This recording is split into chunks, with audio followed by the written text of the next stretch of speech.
স্বাস্থ্য খাতের আমূল পরিবর্তন ও জনকল্যাণমুখী সংস্কার ভেস্তে দিতে তৎপর একটি শক্তিশালী অদৃশ্য সিন্ডিকেট।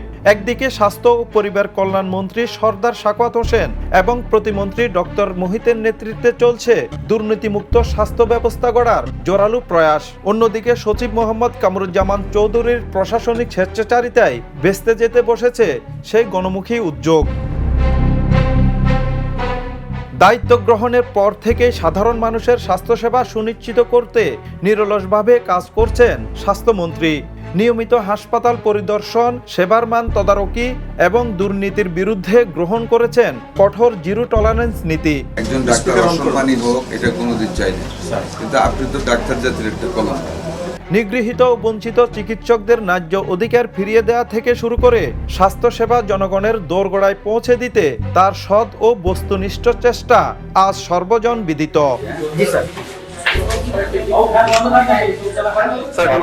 তবে অভিযোগ উঠেছে, মন্ত্রীর এই প্রশংসনীয় পদক্ষেপগুলোকে থামিয়ে দিচ্ছে চুক্তিভিত্তিক সচিব কামরুজ্জামান চৌধুরীর সিন্ডিকেট। মন্ত্রীর সৎ চিন্তা ও আইনি নিয়ম কানুনের তোয়াক্কা না করে একক সিদ্ধান্তে রদবদল ও অনৈতিক ফাইল অনুমোদন দিচ্ছেন সচিব। এমনকি রাজশাহী মেডিকেল কলেজ বিশ্ববিদ্যালয়ের মতো মেগা প্রকল্প সহ হাসপাতালগুলোর ওষুধ সরবরাহ ও কোটি কোটি টাকার টেন্ডার বাণিজ্যে সচিবের পিয়াস নাজমুস সাকিব চক্র সরাসরি প্রভাব খাটাচ্ছে। সর্বনিম্ন দরদাতাকে বাদ দিয়ে হাতিয়ে নেওয়া হচ্ছে বিপুল পরিমাণ অর্থ। একাধিক জাতীয় দৈনিকে এসব অনিয়মের খবর প্রকাশ করা হলেও রহস্যজনকভাবে তা ঢাকা পড়ে যাচ্ছে। এ নিয়ে ক্ষোভ প্রকাশ করে জাতীয়তাবাদী ডাক্তারদের সংগঠন ড্যাবের সভাপতি ডাক্তার হারুনুর রশিদ স্পষ্ট জানান, সচিবের এই স্বৈরাচারী ও অনৈতিক হস্তক্ষেপ স্বাস্থ্যমন্ত্রীর গতিশীল উদ্যোগকে মারাত্মকভাবে ক্ষতিগ্রস্ত করছে।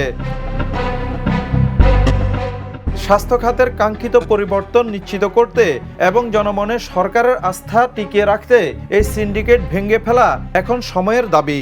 দ্রুত তদন্ত সাপেক্ষে দুর্নীতিবাজ সচিব ও তার সহযোগীদের বিরুদ্ধে কঠোর প্রশাসনিক ব্যবস্থা নেওয়ার আহ্বান জানাচ্ছে সচেতন মহল।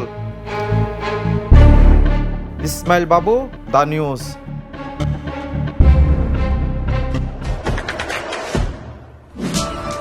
দেশে দেশে সবার সাথে দ্য নিউজ।